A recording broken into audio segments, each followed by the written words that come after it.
All right, boys and girls, so what we're going to do is we're going to color in our owl using markers.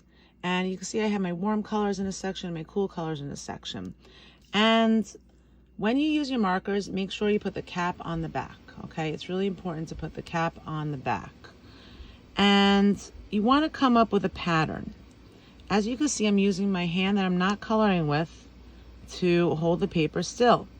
Whatever I do on the right side is what I'm going to do on the left side. I'm outlining the shape with the thin part, and then I'm coloring in the rest of the section with the wide part. Snap the cap, okay? I'm gonna go for my orange now, put that on the back. And I always like to outline my shapes with the color first, and then you can see I'm only going in back and forth a little bit at a time. I'm not going back like this. I'm kind of making nice even lines, and you want to try to make it as even as possible. So you want to use the wide side, and you don't want to have any white spots. So I'm snapping the cap, and now I'm going to go for my yellow. So you might want to think about doing it this way, where you have your warm colors for the wings, and I'm using the tip of the marker to outline, coloring it in with the rest of the marker after, nice and even, okay? And you also, if you want, you can rotate your picture upside down to get to areas that might normally be too hard to reach. And we're going to use markers for this because it's important to know how to use your markers. You don't want to have any white spots. And by putting the cap on the back, you basically, I guess I'm going to stick all with Crayola. Take the cap on the back. You make sure that everything is nice and even. Okay, so you see how I went back and forth. So you want to make sure that your entire shape here, okay, is all the same color. A shape is when a line connects to itself. And when something is the same on the right side and the left side, it's symmetry. So I'm just going to, again, I'm going to turn this upside down. I'm using my hand that I'm not coloring with to hold it still. I'm outlining the shape with the thin side, kind of. And then I'm coloring it in nice and even with the wide side, trying to keep the colors as solid as possible.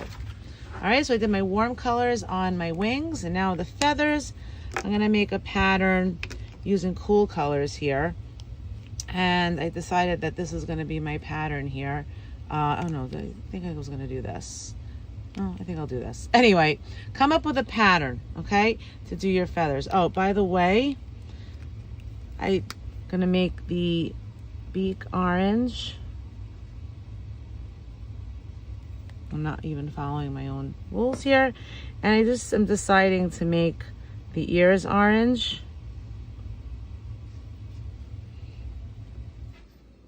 And I'm going to make the feet orange.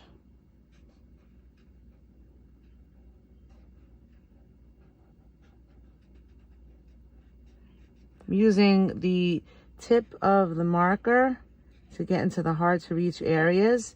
As you can see, I'm outlining the shape. And then I'm going outside the line by accident. And I wanted to show you what happens. See how I went outside the line a little bit? You can just take a Sharpie and fix that right up. And I noticed I did that with the nose too. You could just make the nose outline a little bit thicker, and it looks like nothing ever happened.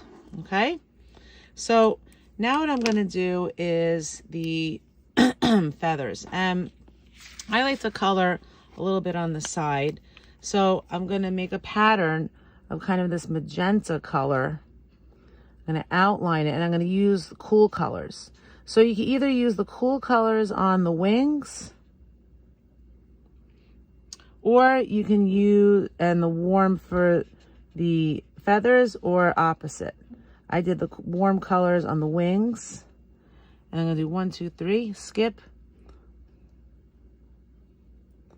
I'm doing the warm colors on the wings and cool colors on the feathers. And after this, you're gonna color in the body with whatever color you want, maybe a color you haven't used. So I think I'm gonna use green because I didn't use green yet. See, once you outline the shape, you go back and forth nice and evenly. 1, 2, 3.